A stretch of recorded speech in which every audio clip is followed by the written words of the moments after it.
ಇದು sunflower seeds, ಓಕೆನಾ. Sunflower ಸೀಡು, ಬಾದಾಮು ಮತ್ತು ಕ್ಯಾಶಸ್, ಗೋಡಂಬಿ, ಪಂಪ್ಕಿನ್ ಸೀಡ್ಸ್ ಬೇಕು. ನೆಕ್ಸ್ಟು ಇದು ಸ್ವಲ್ಪ ಶೇಂಗಾ ಬೀಜ ತೊಗೊಂಡಿದ್ದೀನಿ, ಹುರ್ಕೊಂಡು ಇಡಬೇಕು ಒಣದರಲ್ಲೇ. ಮತ್ತು ಇದು ಒಣ ದ್ರಾಕ್ಷಿ ತೊಗೊಂಡಿದ್ದೀನಿ.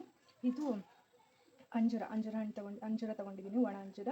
ಇದು ಮತ್ತು ಇದೇನು ಅಂದರೆ ಖರ್ಜೂರನ ಈ ಥರ ಸೀಡ್ಸ್ ಇರುತ್ತೆ ಅದರಲ್ಲಿ, ಅದನ್ನು ಸಪ್ರೇಟ್ ಮಾಡಿ ಈ ಥರ ಇಟ್ಕೊಂಡಿದ್ದೀನಿ. ಸೊ ಇದಿಷ್ಟು ಡ್ರೈ ಫ್ರೂಟ್ಸ್ ಲಡ್ಡು ಮಾಡೋದಕ್ಕೆ ಇಷ್ಟು ಇಂಗ್ರೀಡಿಯೆಂಟ್ಸು ಬೇಕಾಗ್ತಾ ಹೋಗುತ್ತೆ. ನೀವು ಎಕ್ಸ್ಟ್ರಾ ಇದಕ್ಕೆ ಗಸಗಸೆ ಕೂಡ ಆ್ಯಡ್ ಮಾಡ್ಕೋಬೋದು. ಈ ಥರ ಒಂದು ಕಡಾಯಿ ತೊಗೋಬೇಕು. ಕಡಾಯಿ ಬಿಸಿ ಆದಮೇಲೆ ಸ್ವಲ್ಪ ತುಪ್ಪ ಹಾಕ್ಕೋಬೇಕು. ನೋಡಿ, ತುಪ್ಪ ಹಾಕ್ಕೋಬೇಕು.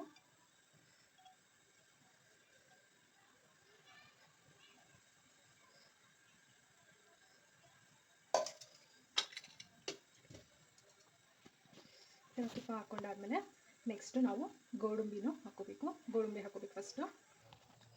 ನೋಡಿ, ಈ ಥರ ಗೋಡಂಬಿನ ನೀಟಾಗಿ ಫ್ರೈ ಮಾಡ್ಕೋಬೇಕು. ಸ್ವಲ್ಪ ಲೋ ಫ್ಲೇಮಲ್ಲೇ ಇರಲಿ. ನೋಡಿ, ಈ ಥರ ನೀಟಾಗಿ ಫ್ರೈ ಮಾಡ್ಕೋಬೇಕು.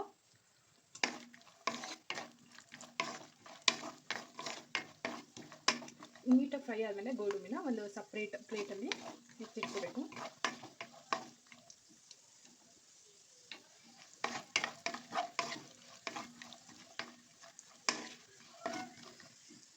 ಸೊ ನಾವು ಸ್ವಲ್ಪ ಇದಕ್ಕೆ ಬಾದಾಮ್ ಕೂಡ ಸೇರಿಸ್ಕೊಳ್ಳೋಣ.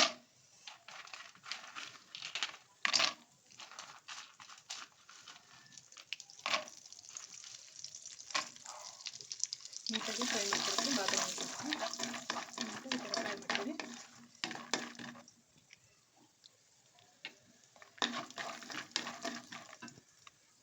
ಬಾದಾಮಿ ಸ್ವಲ್ಪ ಫ್ರೈ ಆದಮೇಲೆ ಇದಕ್ಕೆ ನಾವು ಏನು ಪಂಪ್ಕಿನ್ ಸೀಡ್ಸ್ ಮತ್ತು ಸನ್ಫ್ಲವರ್ ಸೀಡ್ಸ್ನ ಆ್ಯಡ್ ಮಾಡ್ಕೊಳ್ಳೋಣ.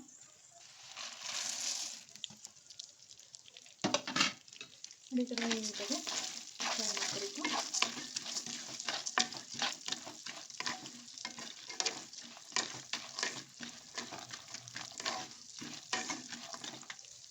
ಈ ಟೈಮಲ್ಲಿ ಪಿಸ್ತಾ ಸಮೇತನೂ ಆ್ಯಡ್ ಮಾಡ್ಕೊಳ್ಳೋಣ. ಪಿಸ್ತಾ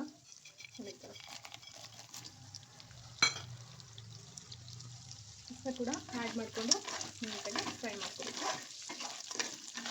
ನೋಡಿ ಎಷ್ಟು ಚೆನ್ನಾಗಿ ಕಾಣಿಸ್ತಾ ಇದೆ. ಈ ಥರ ಫ್ರೈ ಮಾಡ್ಕೋಬೇಕು.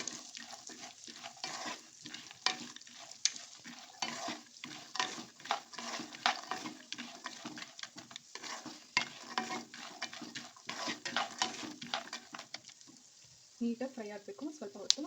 ನೋಡಿ, ಈ ಥರ ಫ್ರೈ ಆಗಿದೆ. ಇದನ್ನು ನಾವು ಒಂದು ತಟ್ಟೆಯಲ್ಲಿ ಶಿಫ್ಟ್ ಮಾಡ್ಕೊಳ್ಳೋಣ. ನೋಡಿ, ಈ ಥರ ಒಂದು ತಟ್ಟೆಯಲ್ಲಿ ಹಾಕ್ಬಿಟ್ಟು ಸ್ವಲ್ಪ ತಣ್ಣಗೆ ಹಾಕ್ಬಿಡೋಣ. ಸ್ವಲ್ಪ ಇದು ತಣ್ಣಗೆ ಒಂದು ಮಿಕ್ಸಿ ತೊಗೋಬೇಕು, ಒಂದು ದೊಡ್ಡ ಮಿಕ್ಸಿ. ನೋಡಿ, ಈ ಥರ ಒಂದು ದೊಡ್ಡ ಮಿಕ್ಸಿಲಿ ಏನು ಮಾಡ್ಕೋಬೇಕು ಅಂದರೆ ಸೇಮ್ ನಾವು ಅವಾಗಲೇ ಹೇಳಿದಾಗೆ ದ್ರಾಕ್ಷಿ, ಖರ್ಜೂರ, ಅಂಜೂರ ಎಲ್ಲನೂ ಮಿಕ್ಸಿ ಮಾಡ್ಕೋಬೇಕು.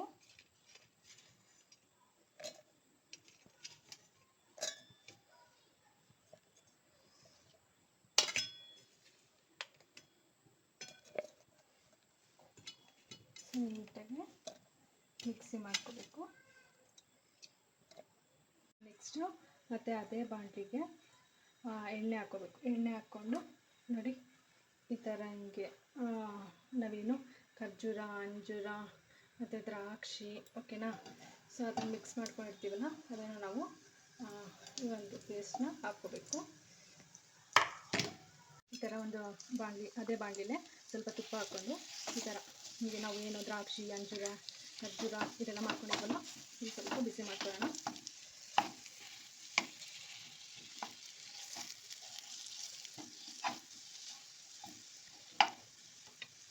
ಸೊ ನಾವು ಇದೇನು ಪ್ಲೇಟಲ್ಲಿ ಎತ್ತಿಟ್ಕೊಂಡಿದ್ದೀವೋ ಇದು ಹಾರಿದೆ, ಇದನ್ನು ಮಿಕ್ಸಿ ಮಾಡ್ಕೊಳ್ಳೋಣ. ಇದು ಫುಲ್ಲು ಪುಡಿ ಮಾಡ್ಕೋಬೇಕು.